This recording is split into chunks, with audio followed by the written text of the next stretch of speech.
नमस्कार, आप देख रहे हैं डायलॉग्स का विशेष शो क्लियर कट। मैं हूं श्वेता रंजन। आज हम आपको एक ऐसी कहानी सुनाने जा रहे हैं जो सिर्फ एक दवा की गलती नहीं, बल्कि एक पूरे सिस्टम की विफलता की कहानी है। एक ऐसी त्रासदी जो सिर्फ छिंदवाड़ा, मध्य प्रदेश, राजस्थान या किसी एक राज्य की नहीं, बल्कि इस देश की आत्मा को झकझोर देने वाली है।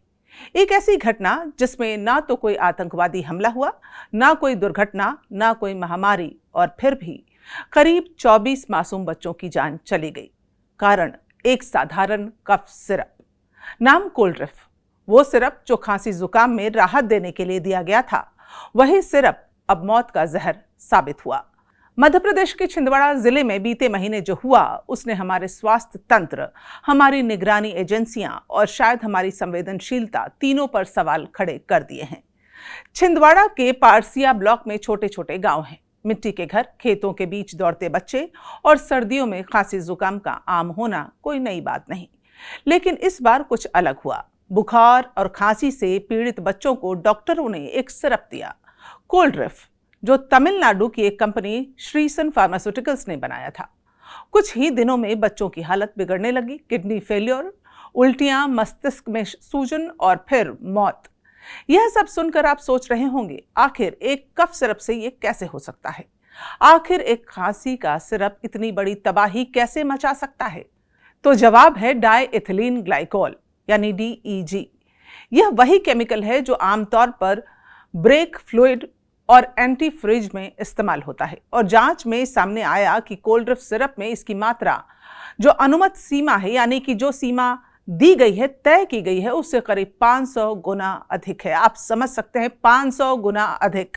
सोचिए, एक बूंद जहर की भी जान ले सकती है, और यहां तो पूरा बोतल जहर बन चुका था। तमिलनाडु ड्रग्स कंट्रोल विभाग की 2 अक्टूबर की रिपोर्ट के अनुसार कोल्ड्रिफ सिरप के बैच SR13 को मिलावटी घोषित किया गया। रिपोर्ट के मुताबिक सिरप में 48.6% डाइथिलीन ग्लाइकोल पाया गया, जो जहरीला रसायन है और सेहत के लिए घातक साबित हो सकता है। यह कफ सिरप तमिलनाडु स्थित श्रीसन फार्मास्यूटिकल्स कंपनी बनाती है। 4 साल का उसैद खान, ये वो बच्चा है जिसकी जान गई, वही बच्चा जो अपनी मां से रोज कविता सुनाने की जिद करता था। बहुत ही मार्मिक कहानी है ये, आप सुनिए। उसे बुखार हुआ, डॉक्टर के पास ले जाया गया, सिरप दिया गया, जो आम तरीका होता है इलाज का। कुछ ही दिनों में उसका शरीर सूज गया, पेशाब बंद हो गया और अस्पताल में डायलिसिस शुरू हुआ, यानी किडनी पूरी तरह से फेल हो चुका था। एक दिन उसने अपनी मां का हाथ पकड़ा और धीरे से बोला, अ से अनार, और कुछ ही घंटों में उसकी आंखें हमेशा के लिए बंद हो गई। मां की गोद में अब सिर्फ वो शब्द गूंजते हैं, अ से अनार, और वही शब्द अब पूरे छिंदवाड़ा की गलियों में सन्नाटा बनकर तैरते हैं। ऐसे उसैद जैसे दर्जनों बच्चों की मौत हो चुकी है। कई की हालत गंभीर है। कुछ परिवारों ने अपने बच्चों को बचाने के लिए सब कुछ बेच दिया, गहने, बाइक, ऑटो, जिसके पास जो कुछ था, खेत, सब कुछ बिक गया, लेकिन इलाज नहीं मिला। एम्बुलेंस बुलाने के लिए 5000 रुपये खर्च करने पड़े, जो उनके पूरे हफ्ते की कमाई से भी अधिक है। सरकार ने मुआवजे के तौर पर 4 लाख रुपए घोषित किए, लेकिन कोई भी मां यह रकम नहीं चाहती। उसे सिर्फ अपना बच्चा वापस चाहिए। अब आप सोचिए, यह सब तब हुआ जब हमारे पास central drug standard control organisation यानी CDSCO जैसे संस्थान हैं, जिनकी जिम्मेदारी है, यह जिम्मेदारी तय की गई है कि यह सुनिश्चित करेगा कि देश में बनने वाली हर दवा पूरी तरह से सुरक्षित हो। लेकिन सच्चाई यह है कि भारत में 10,000 से ज्यादा फार्मा कंपनियां हैं, और उनकी निगरानी के लिए महज कुछ 100 अफसर, यानी गिनती के अफसर हैं। परिणाम वही है, कंपनियां कभी औद्योगिक ग्रेड केमिकल का इस्तेमाल कर लेती हैं, कभी सेफ्टी टेस्ट के बिना दवाएं मार्केट में पहुंच जाती हैं, और सरकार जांच के आदेश देकर अपनी जिम्मेदारी खत्म कर देती है। तमिलनाडु सरकार ने अब श्रीसन फार्मास्यूटिकल्स का लाइसेंस रद्द कर दिया है। मालिक जी रंगनाथन गोविंदन गिरफ्तार किए जा चुके हैं। उनकी फैक्ट्री में 300 से अधिक गंभीर उल्लंघन पाए गए हैं। रॉ मटेरियल की गुणवत्ता संदिग्ध थी, सेफ्टी रिपोर्ट फर्जी थी और निरीक्षण रिपोर्ट छिपाई गई थी।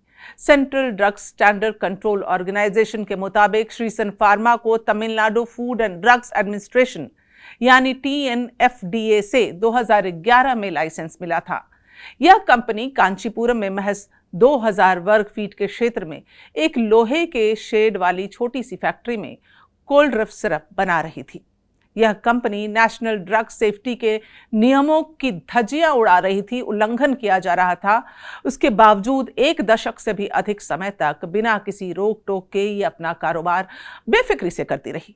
स्टेट ड्रग कंट्रोल डिपार्टमेंट ने जांच के दौरान श्रीसन की मैन्युफैक्चरिंग यूनिट में दवा बनाने के लिए जरूरी गुणवत्ता मानकों में कई खामियां पाई गई।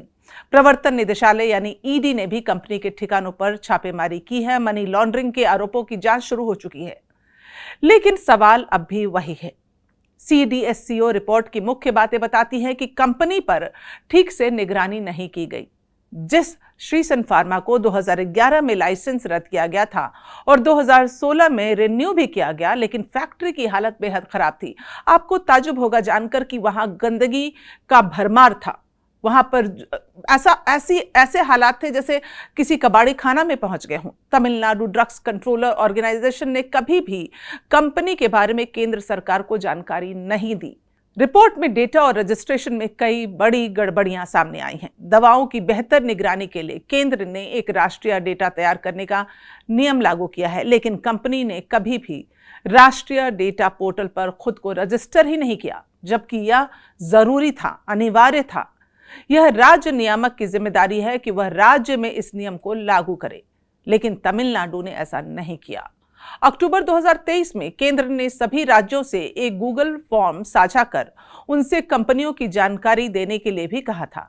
इस बात को हर बार महीने की समीक्षा बैठक और राज्य एफडीए की बैठक में दोहराया गया, लेकिन श्रीसन फार्मा ने पंजीकरण नहीं कराया, रजिस्ट्रेशन हुई ही नहीं, न ही राज्य ने उन्हें इसमें शामिल होने की मदद की।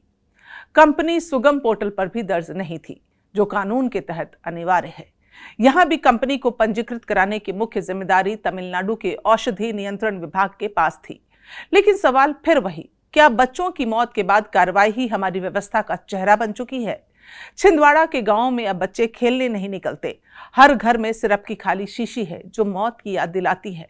कुछ परिवार अब किसी भी दवा पर भरोसा नहीं करते, और यह डर केवल मध्य प्रदेश का नहीं बल्कि पूरे देश का है, क्योंकि WHO ने चेतावनी दी है कि भारत से निर्यातित दवाओं में भी ऐसी खामियां हो सकती हैं। यानी दुनिया का फार्मेसी ऑफ द वर्ल्ड कहलाने वाला भारत अब पॉइजन ऑफ द वर्ल्ड बनने की खतरे में है।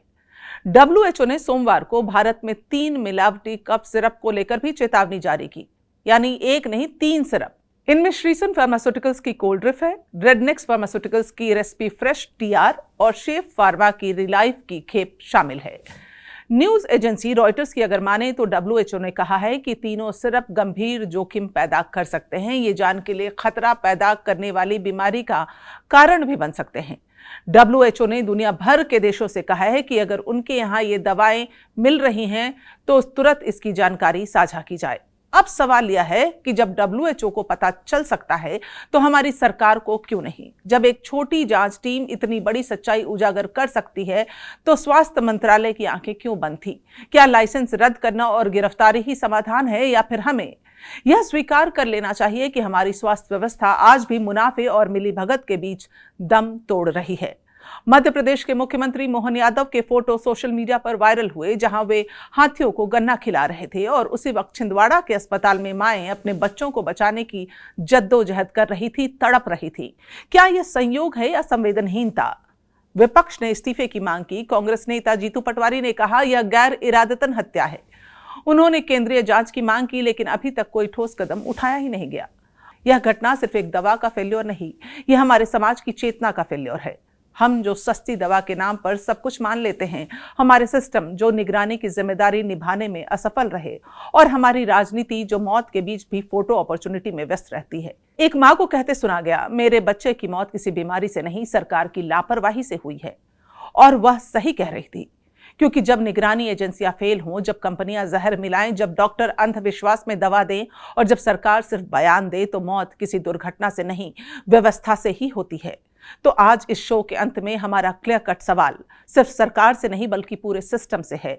क्या भारत की स्वास्थ्य व्यवस्था इतनी कमजोर हो चुकी है कि अब हम अपने बच्चों को सुरक्षित सिरप भी नहीं दे सकते?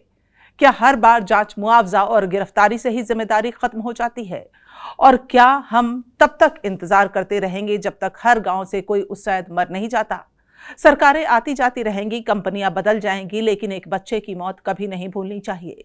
यह कहानी सिर्फ चेतावनी नहीं, एक आईना है जो हमें दिखाता है कि विकास के शोर में हमने इंसानियत की आवाज को कितना दबा दिया है। यह सिर्फ छिंदवाड़ा की त्रासदी नहीं, यह भारत की आत्मा पर लगा दाग है। और जब तक हर बच्चा सुरक्षित नहीं, हमारा सिस्टम अधूरा है, हमारी जिम्मेदारी अधूरी है और हमारा समाज भी अधूरा है। यही था आज का क्लियर कट। हम सवाल उठाते रहेंगे, क्योंकि जब सवाल जिंदा हैं तभी उम्मीद भी जिंदा है। आपको आज का एपिसोड कैसा लगा हमें जरूर बताएं। कमेंट बॉक्स में जाएं, लिखें, अपनी राय साझा करें और हमारे चैनल को लाइक और सब्सक्राइब करना ना भूलें।